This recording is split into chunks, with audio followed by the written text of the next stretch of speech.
Well, in the wake of the COVID-19 outbreak at Harper's in East Lansing and attempts by universities like MSU trying to open with in-person on-campus instruction in the fall, let's talk about effective health risk messages that might resonate with college students. It's always my pleasure to welcome Dennis Martell to the MSU Today microphones. Dennis is Executive Director of the National Social Norm Center and is in the Health Promotion Department in MSU. Dennis, welcome back. Always a pleasure, Russ. And it's great to welcome Monique Mitchell-Turner to MSU Today for the first time. Dr. Turner is professor and chair of MSU's renowned Department of Communication. Dr. Turner, welcome. Thank you. Pleasure to be here. Whoever of you would like to begin, why don't we frame the issue? What is the issue we're dealing with here of, I guess, trying to get college-age students to take the social distancing and the mask wearing and things like that more seriously, but frame this issue for us. What's challenging about this situation, Russ, is that in my 35 years of being at MSU, I've never had a situation where we're constantly chasing an ever-changing pandemic that's affecting an ever-changing population, which is then affecting reactions from administration for ever-changing policies and mandates. So in order for us to get an idea of how this will all play out in the fall, we needed to do a survey of students on campus and off campus as to all those issues. But right now, I think that it's ever changing, Russ. So effective health risk messages is a concept that we need to study with the students and also understand, even from our own point of view, what is the best way to help the university reopen and have the students follow the protocols that will keep them safe. So there's some important differences between the COVID-19 response on campus and the kinds of risk messaging we've been doing for decades, right?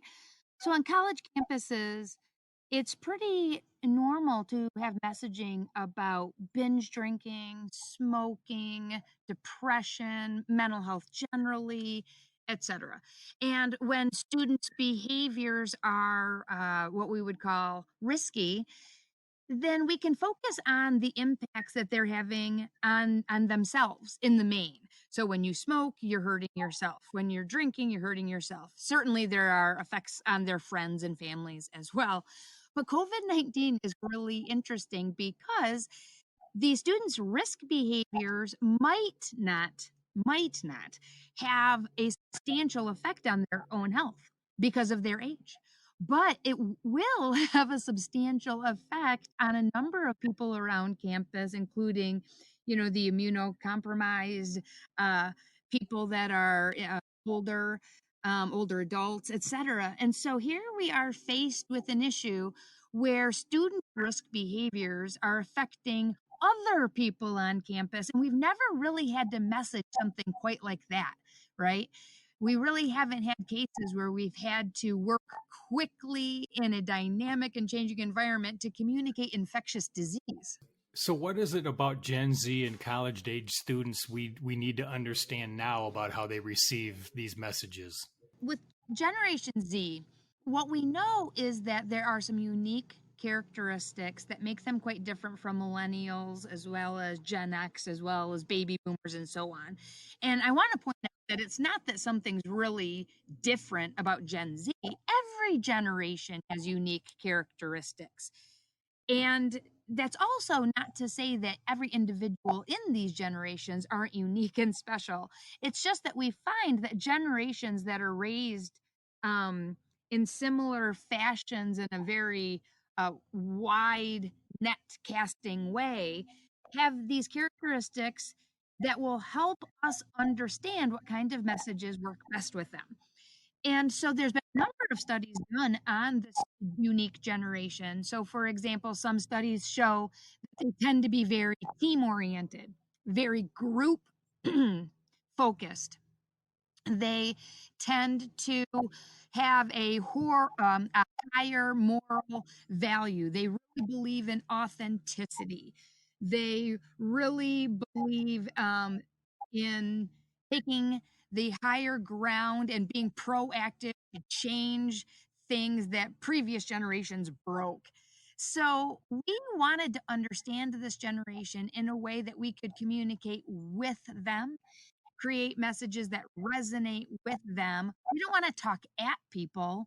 We want to create messages that develop a conversation. Let me just add, I'm going to take a step back for a second, Russ, and say that, this COVID era has a parallel with the HIV/AIDS epidemic.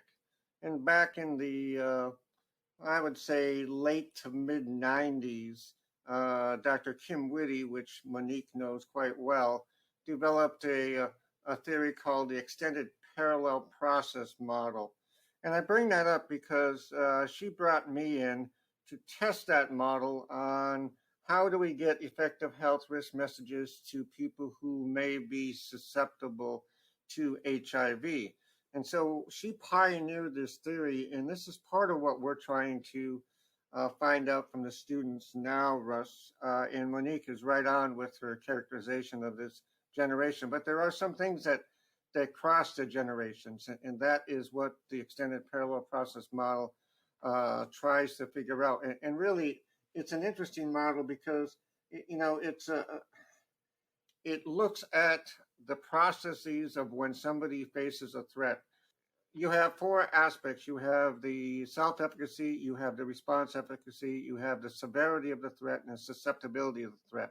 And we're trying to figure this out with this population. If you have, let's say, high severity and high susceptibility perceptions of, say, COVID, like you did with HIV, then we try to accelerate the messages of here's how the response is. The response is to wear a mask, and this is how you use it. So that's part of what we're doing with the EPPM, the extended parallel process model, is trying to figure out where we can insert messages to help the population reduce the risk. So, what is the National College Health Assessments NCHA 3 from the American College Health Association, and can you share some of the data? Sure. MSU, I take a lot of pride in saying that MSU has supported health promotion now for over 20 years to do the National College Health Assessment. We are one of the leaders in the nation of having the most data-rich set of health variables on our population. And NCHA 1 we did for a while. We switched to NCHA 2, and now they have NCHA 3. We were one of the only ones to get NCHA 3 into the field before COVID hit. And NCHA 3 is an evolution of 2, which really starts to look at some of the variables of connection, belonging, how you feel about the university. So this is a very data-rich set that Monique and I are using in part of our helping the administration to understand how to create messages. And let me give you a couple of data points which already the university is using in some of their health-related messages. Some of the data points I think are most important is we're looking at how students look at other students and what they believe and what they think.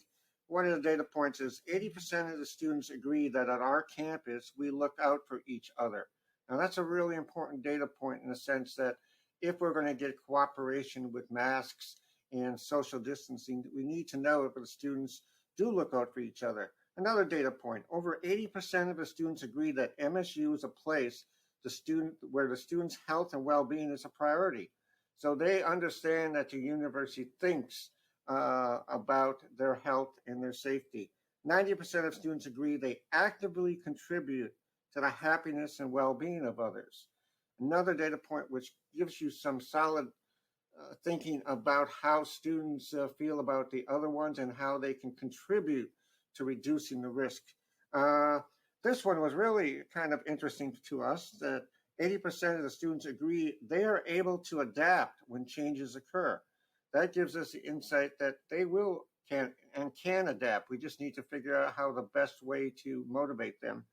And over 80% of students report feeling very safe on campus. These are all uh, incredibly important data points as we start to look at how to create the messages.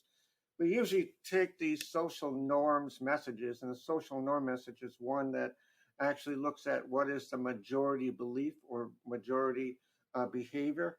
We can take these messages and align them with the regular messages that the university wants the community to know, such as, you know, MSU students wear masks. Did you know that 80% of the students agree that on our campus we look out for each other?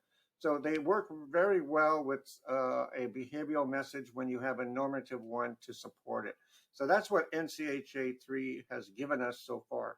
So let me also ask, what is You Celebrate 2019 and what insights does it provide? The You Celebrate is a homegrown instrument that is an output of the National Social Norm Center here at MSU. We have been the National Social Norm Center by virtue of grant for now 5 years.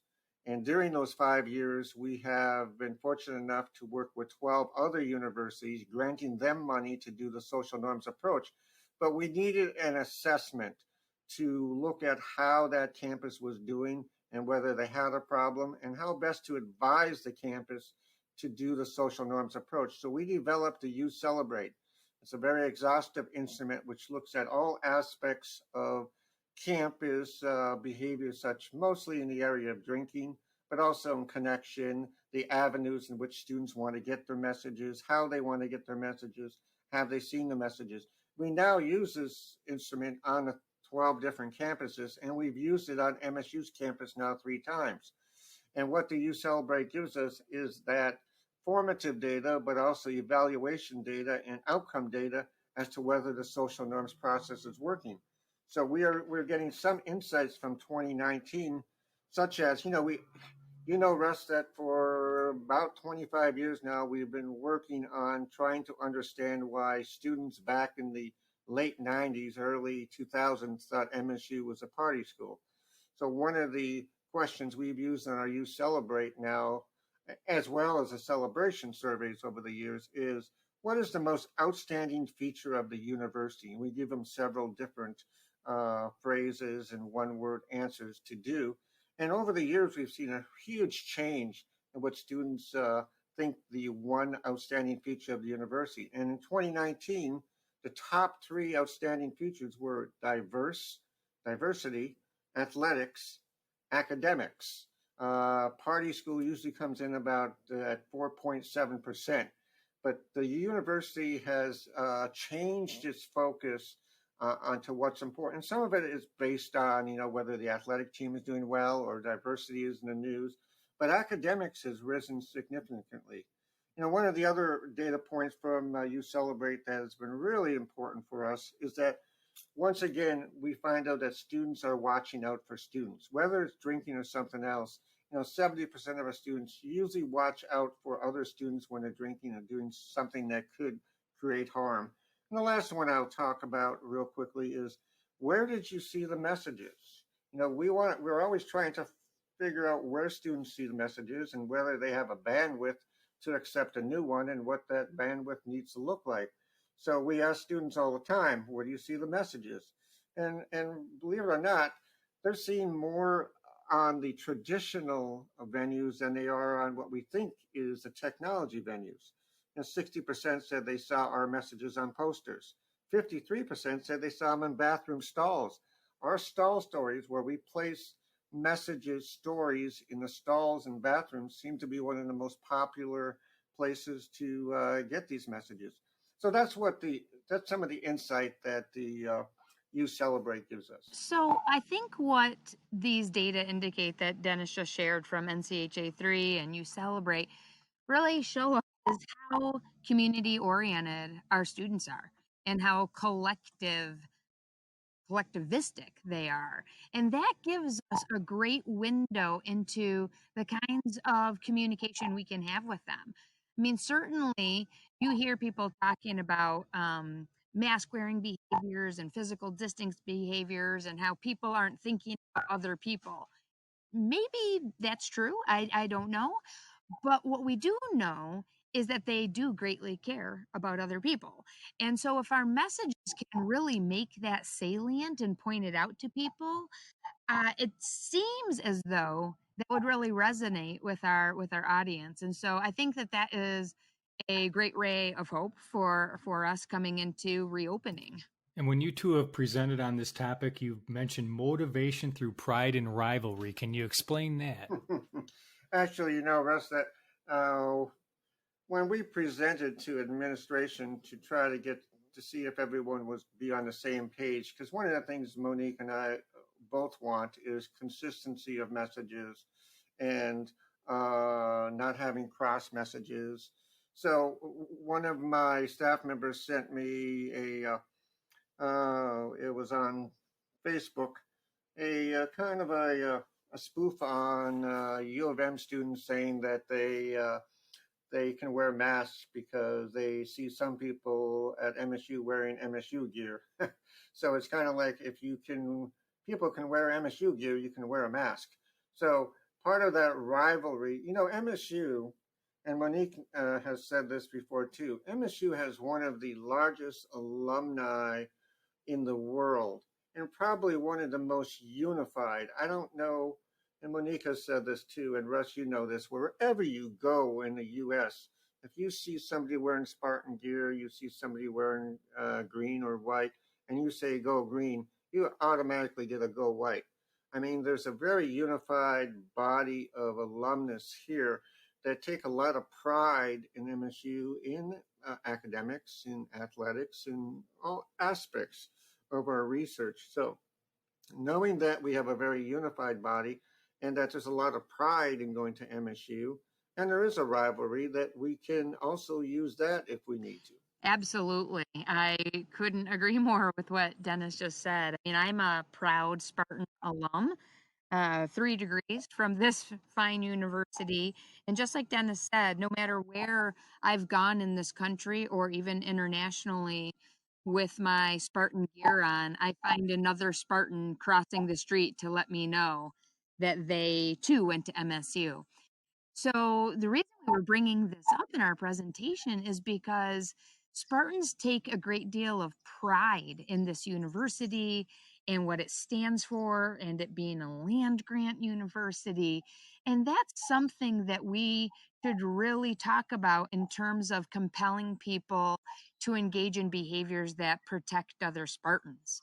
Oftentimes, we have messages that just tell people what to do, but maybe forgets to tell them why to do it, right? What's at the heart of this?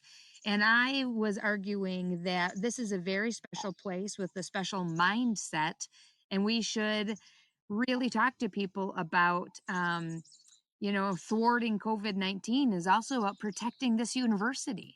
Very interesting. I hadn't thought of that aspect. Now, are you conducting a new survey, and describe the survey and what you hope to learn from it? Yeah, this is a new survey that's in the field right now.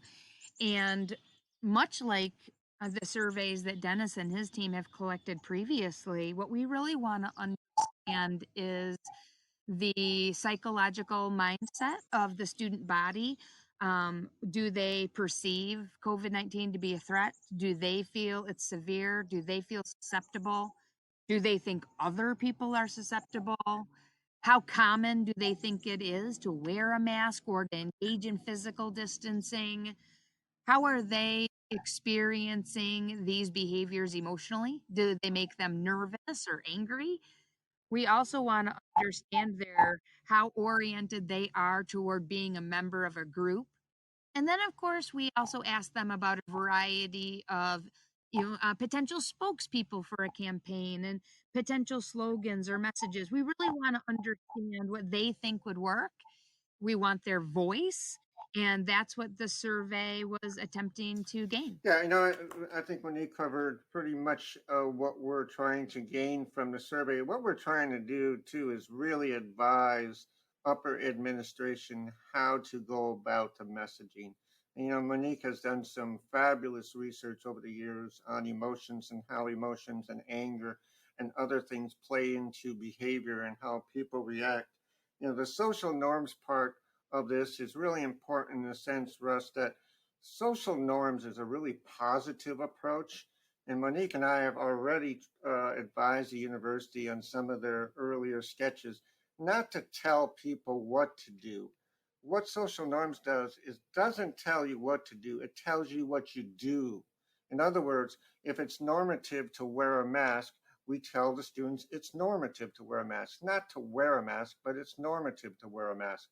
That's the challenge with the social norms approach. Is some people think that you can use it in the negative, but the social norms approach really tells you what the population is doing. And I think one of the tenets here is that we're not about correcting the students. We're about connecting with the students. And if we connect with them and tell them what their peers think, if 90% of students approve of wearing masks in classroom, then we just tell them that. Those are the data we're trying to look at and trying to advise the university as to how best to create their messages so that we can reopen. And that's pretty much what we're looking for. Well, I thank you both for sharing these important insights. As we close, just sort of summarize what you want us to keep in mind about designing effective health risk messages for today's college students. Monique, why don't you start? When you're designing risk messages for the college-aged group, the most important thing is to not be reactive, not to be finger wagging at them, to be condescending, to assume you know what they're thinking. Those strategies are regretfully used all over this nation, but Dennis and I would never. We respect our students. We care about their voice. We care about their health. And so what we're trying to do is develop messages that connect with them in a way that will make them engage in the safest behaviors possible. Well said, Dennis. There's been a lot of chatter nationally about whether COVID-19 is severe in younger populations. And we're starting to see, as I said in the beginning, it seems like we're chasing the tail of the pandemic all the time. But we now know that in the younger generation that COVID-19 can transmit quite easily. The challenge here is somehow getting the students, and I know Monique will find this in the data because that's what she's good at, the emotion to let them know that we're not wearing a mask necessarily to protect ourselves. We're wearing a mask to protect you, and that you need to protect those people who are most vulnerable. You may not experience the symptoms and severity in it, and that's what the EPPM is looking for. You may not do that, but you have a responsibility to protect your mom, your dad, your grandparents, your step-parents, faculty and staff, people who may be more vulnerable. This is what I think we can do with MSU because of the connectivity and the way MSU students think about the pride of being a Spartan. So I can say that now is a time more than ever to raise your shield and actually wear that mask to protect and keep the university open. Russ, I just always appreciate you doing podcasts on these very important health issues. And I think Monique and I together share the belief that we love being Spartans and that we want people to take this seriously and to listen to their peers and do the right thing. Well said. Thank you both for sharing this information. Thank you, Russ. Thank you. That was Monique Mitchell-Turner. She is professor and chair of MSU's renowned Department of Communication, and Dennis Martell, he's executive director of MSU's National Social Norms Center. And I'm Russ White. This is MSU Today.